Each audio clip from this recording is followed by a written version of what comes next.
حضرت داؤد علیہ السلام کی قوم کے 70,000 افراد سمندر کنارے ایلا نامی بستی میں رہا کرتے تھے۔ ان لوگوں کو اللہ تعالیٰ نے ہزاروں نعمتوں سے نوازا تھا، لیکن جب راحت و سکون آیا تو یہ اللہ کی عبادت سے محروم ہو گئے اور اللہ کی مخلوقات پہ ظلم کرنے لگے۔ تو یوں اللہ نے ان کو خبردار کیا کہ ہفتے میں ایک دن، ہفتہ کے دن شکار نہ کیا کرو۔ اتوار سے لے کر جمعہ تک جتنا شکار پکڑنا ہے پکڑ لو، لیکن ایک دن اللہ کی عبادت اور مخلوقات پہ امن کے لیے رکھ دو۔ یوں اللہ نے ان کا امتحان لینا شروع کر دیا۔ وہ اتوار سے لے کر جمعے تک سمندر میں مچھلیاں پکڑنے لگتے تو مچھلیاں زیادہ مقدار میں ہاتھ نہ آتی، اور ہفتے کے دن سمندر کو دیکھتے تو ان کو بڑی بڑی مچھلیاں نظر آنے لگتیں۔ ان لوگوں میں سے ایک شخص کو شیطان نے برگلایا کہ پریشان کیوں ہوتے ہو، میری ترکیب پر عمل کرو، تم شکار سے کبھی محروم نہیں رہو گے۔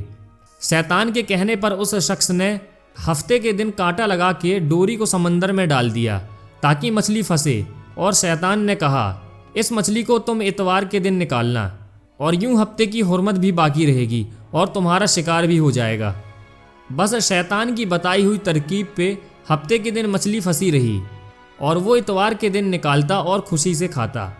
جب آس پاس کے لوگوں نے پوچھا تو ان کو بھی یہ ترکیب بتانے لگا، اور یوں اس قوم کے کچھ لوگ ہفتے کے دن مچھلی پکڑنے کے لیے جال پھینکتے اور اتوار کے دن نکالتے، اور کچھ نے تو اس سمندر میں سے نالیاں بنا کر چھوٹے چھوٹے تالاب بنا دیے، گڈھے بنا دیے، تاکہ ہفتے کے دن جیسے ہی مچھلیاں یہاں سے گزرے تو ان تالاب میں پھنس جائے اور ہم اتوار کو ان مچھلیوں کو نکال کر پکا کے کھائیں گے۔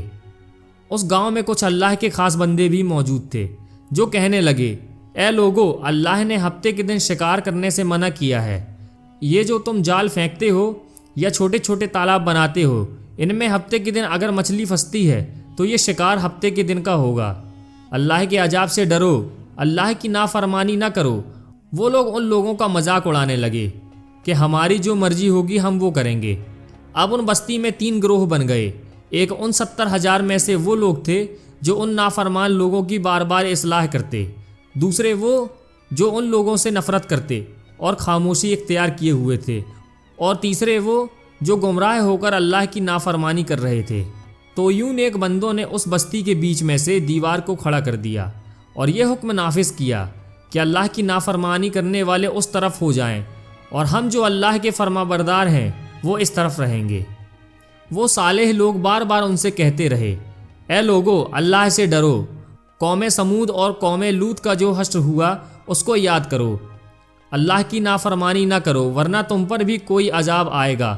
وہ سارے نافرمان جن کی تعداد تقریباً 12,000 تھی، سب ہنستے رہے، یہ تو سب کتابی باتیں ہیں، ہم پر کوئی عذاب نہیں آئے گا۔ جیسے ہی وہ گروہ 2 حصوں میں تقسیم ہو گیا، ایک وہ جو اللہ کے فرما بردار بندے دیوار کے اس طرف تھے، اور دوسرے وہ جو نافرمان بندے جو دیوار کے اس طرف تھے۔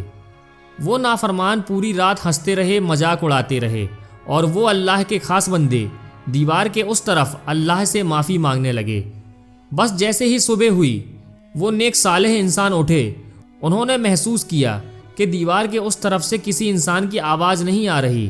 جیسے ہی دیوار کے اس طرف چڑھ کر دیکھنے لگے کہ سارے کے سارے وہ لوگ بندر کی شکل میں تبدیل ہو چکے تھے اور بندروں کی حرکت کو انجام دے رہے تھے۔ وہ جو صالح لوگ دیوار سے ان بندروں کو دیکھنے لگے، ان صالح لوگوں میں سے جو ان کے رشتہ دار تھے، انہوں نے ان بندروں کے کپڑوں میں سے اپنے اپنے رشتہ داروں کو پہچانا اور چیخ کے رونے لگے، اللہ سے معافی مانگنے لگے۔ لیکن اللہ کا عذاب جب آتا ہے تو وہ ہو کر رہتا ہے۔ وہ 12,000 لوگ جو بندر بن چکے تھے کچھ بھی کھا پی نہیں پا رہے تھے، اور یوں 3 دن بعد وہ اس عذاب میں آ کر فنار ہو گئے۔ بے شک اللہ ان بندوں کو پسند نہیں کرتا جو اللہ کی نافرمانی کرتے ہیں۔ اللہ تعالیٰ سے دعا ہے، اللہ تعالیٰ ہم سب کو اپنا فرما بردار بندہ بنا، ہم کو ویسا بنا جیسا تو ہمیں دیکھنا چاہتا ہے، آمین ثم آمین۔ اسی کے ساتھ دوستو آج کی ہماری ویڈیو کا اختتام ہوتا ہے۔ امید کرتے ہیں دوستو آج کا یہ ویڈیو آپ کو پسند آیا ہوگا۔ دوستو اگر آج کی یہ ویڈیو آپ کو پسند آئی ہو تو ویڈیو کو لائک کریں، اپنے دوستوں کے ساتھ شیئر کریں، اور ایسے ہی ویڈیوز پانے کے لیے ہمارے چینل کو سبسکرائب کر دیں۔ دوستو ملتے ہیں ایک نیکسٹ ویڈیو کے ساتھ، جب تک کے لیے اپنا اور گرد و نواح کے تمام ساتھیوں کا خیال رکھیے گا۔ خدا حافظ۔